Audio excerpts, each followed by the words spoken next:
नमस्कार, EP news में आपका स्वागत है। मैं हूं सुदामा रॉय। प्रधानमंत्री नरेंद्र मोदी ने उत्तर प्रदेश के कुशीनगर में किसानों को राहत के कई दावों के साथ चुनावी हुंकार भरी। उन्होंने कहा कि हमारी सरकार गांव, किसानों और वंचितों का कल्याण करने के लिए समर्पित है। प्रधानमंत्री ने पूर्वांचल के लोगों से कहा कि आपने मुझे इतना दिया है, मैं तो कर्ज चुकाने आया हूं। पीएम ने कहा कि जब हमारी सरकार आई तो गन्ना किसानों के 12,000 करोड़ रुपए बाकी थे। हमने कोशिश की कि किसानों को उनका पैसा समय पर दे दिया जाए। हमने बहुत हद तक बकाया की राशि खत्म कर दी है। पीएम ने कहा कि गन्ने के किसान को मरने नहीं दिया जाए।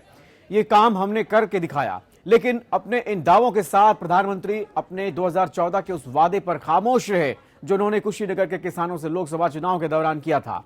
10 मई 2014 की अपनी रैली में तब चुनावी अभियान के दौरान प्रधानमंत्री ने यहां पडरौना की बंद पड़ी चीनी मिल के लिए कांग्रेस पर जमकर निशाना साधा था।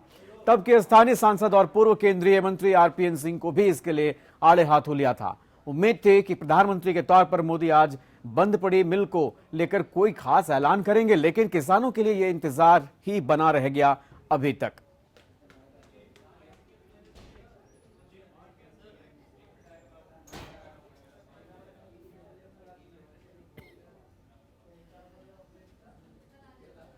और आइए सुनते हैं 10 मई 2014 को क्या कहा था कुशीनगर में प्रधानमंत्री नरेंद्र मोदी ने। तब वो प्रधानमंत्री बनने के लिए चुनावी रैलियों में मशगूल थे।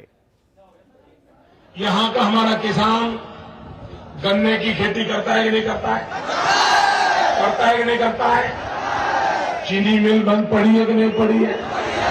तो नेताजी क्या कर रहे हैं? नहीं, क्या कर रहे हैं? केंद्र में मंत्री बने हैं, कर क्या रहे हैं मुझे बताओ जरा। अगर किसानों की चिंता होती, यहाँ के नौजवानों के रोजगार की चिंता होती, तो चीनी का कारखाना चालू होता या नहीं होता?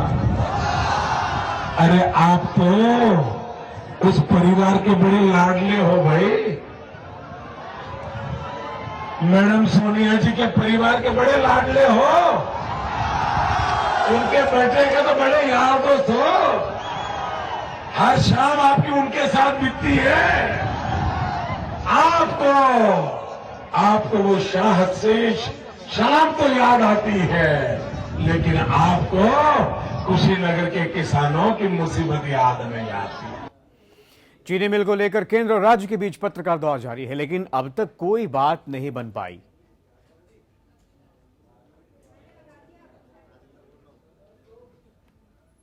तो बंद पड़े पडरौना चीनी मिल को लेकर केंद्र और राज्य के बीच लगातार पत्राचार किया जा रहा है, लेकिन अब तक इस पर कोई फौरी तौर पर या फिर अंतिम तौर पर बात नहीं बन पाई। आपको बता दें कि बंद पड़े पडरौना चीनी मिल पर 2014 में खूब सियासत हुई थी, जब प्रधानमंत्री बनने की रेस में नरेंद्र मोदी चुनावी रैलियों में मशगूल थे। तब कुशीनगर के इसी जगह पर उन्होंने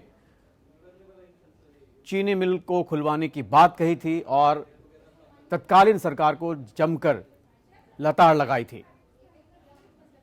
और पूर्व केंद्रीय मंत्री आरपीएन सिंह साहब हमारे साथ फोन लाइन पर मौजूद हैं। बहुत बहुत स्वागत है सिंह साहब आपका।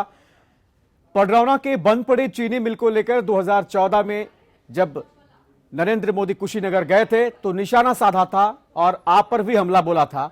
आज उसी धरती पर एक बार फिर प्रधानमंत्री नरेंद्र मोदी है, लेकिन पडरौना चीनी मिल पर वो पूरी तरह से उन्होंने चुप्पी साध ली, कुछ नहीं कहा। क्या कहेंगे आप? अफसोस की बात है, प्रधानमंत्री बनकर भी अगर गलत बातें और गलत बयान देते हैं, देश का क्या हाल होगा।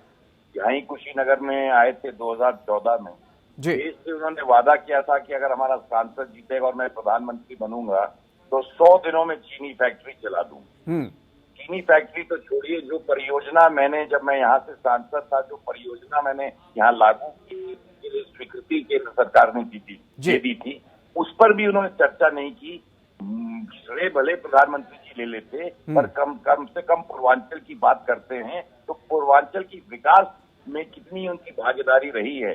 भाषण देना बहुत अच्छी चीज है, वादे करने भी अच्छी चीजें हैं, कोई वादा पूरा नहीं करते हैं। उन्होंने इथेनॉल की बात की, उन्होंने गंडक की बात करी। यहाँ पूर्वांचल के लोगों को बता देते कि गंडक किसने बनाई। मनरेगा की उन्होंने बात की, मनरेगा से आप लोग शहर की सफाई करिए।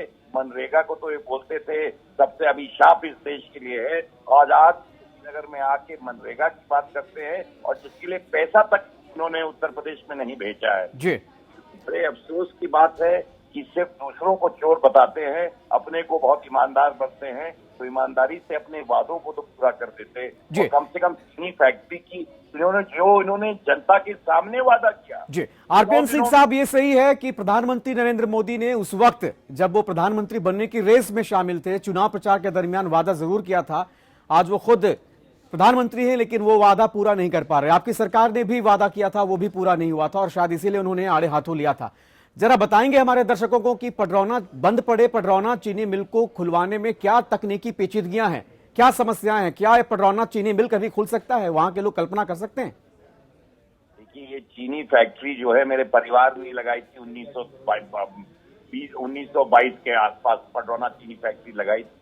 उसके बाद इस सरकार जब ये फैक्ट्री हम लोग के परिवार ने इसको बेच दी थी, तो यहाँ की यूपी कॉर्पोरेशन ने इसको खरीद के उसके बाद टेक्सटाइल मिनिस्ट्री के साथ इसको अटैच कर दिया। जी हाल तक हमने टेक्सटाइल मिनिस्ट्री से ये फैक्ट्री 2-3 इलेक्शन के जस्ट 2-3 पहले साल बंद हो गई, कि जो मिल मालिक इसको चला रहा था उसको घाटा हुआ, उसने बंद कर दिया। जी उसके लिए हमने प्रयास किया और मिल मालिकों को लाने की कोशिश की, तमाम लोगों से बातचीत करी, पर अगर व्यापारी फैक्ट्री चलाने नहीं आएगा, मैं इसके लिए जेल जा चुका हूं, 1 हफ्ते जेल तक रहा हूं इस फैक्ट्री को चलाने के लिए। तो प्रयास किया जाता है पर कभी भी आरपीएन सिंह साहब, आप हमारे साथ बने रहिए।